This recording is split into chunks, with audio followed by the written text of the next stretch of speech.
Seagrass meadows are among the most common coastal habitats on Earth, potentially covering more than 300,000 square kilometers in at least 159 countries.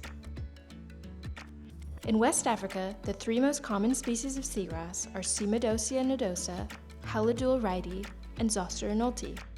Though there are few species in West Africa, these seagrasses still provide multiple benefits and ecosystem services for communities and marine life, including food security, coastal protection, improving water quality, mitigating climate change, increasing biodiversity, and providing cultural benefits. Crustacean and fish abundances are 7 to 20 times higher in seagrass meadows compared to adjacent bare sands. In areas where seagrasses are near coastal communities, these meadows provide accessible fishing habitats for invertebrates such as clams and snails for local food supply. Since the late 19th century, almost 30% of known seagrass areas across the globe have been lost, mostly due to human activity.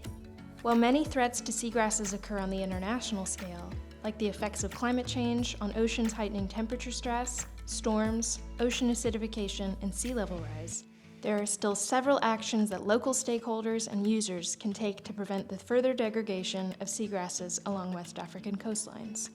Here are some of the ways seagrasses are threatened locally and what actions can be done to help protect them.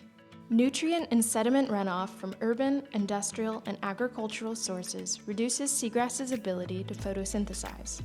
Locally, the impact of runoff can be prevented by not dumping waste, petrol, fertilizers, or chemicals into oceans and estuaries. Unregulated fishing activities like dredging and trawling can lead to the physical uprooting of seagrass meadows. By adhering to fishing restrictions within marine protected areas and other specified zones, fishers are less likely to damage seagrasses in this manner. Boating activities, especially at ports and landing sites, can also result in direct physical damage to seagrass meadows from propellers and anchors. Fishers are encouraged not to anchor in seagrass beds or run engines in shallow waters to avoid this damage. Coastal development in the form of marinas, hotels, canals, and other infrastructure can also fragment seagrass meadows. Though some development may be unavoidable, advocating for the creation of marine protected areas or the development of integrated ocean management plans can help protect vulnerable seagrass meadows. In areas where seagrass distribution is experiencing significant decline, restoration is another tool available to re-establish degraded ecosystems to their original status. Local stakeholders and coastal managers can also impact national seagrass protection policies by helping to monitor the status of seagrass meadows and provide updated information on the abundance and distribution of seagrasses locally. Through the continued collection of seagrass data, coastal managers can better monitor the health of seagrass meadows over time to analyze the efficacy of locally implemented protection measures, as well as identify new potential conservation sites. Simple monitoring techniques can include collecting data from fixed transects within defined areas. One standard tool often used in the field to monitor seagrass is called a quadrat.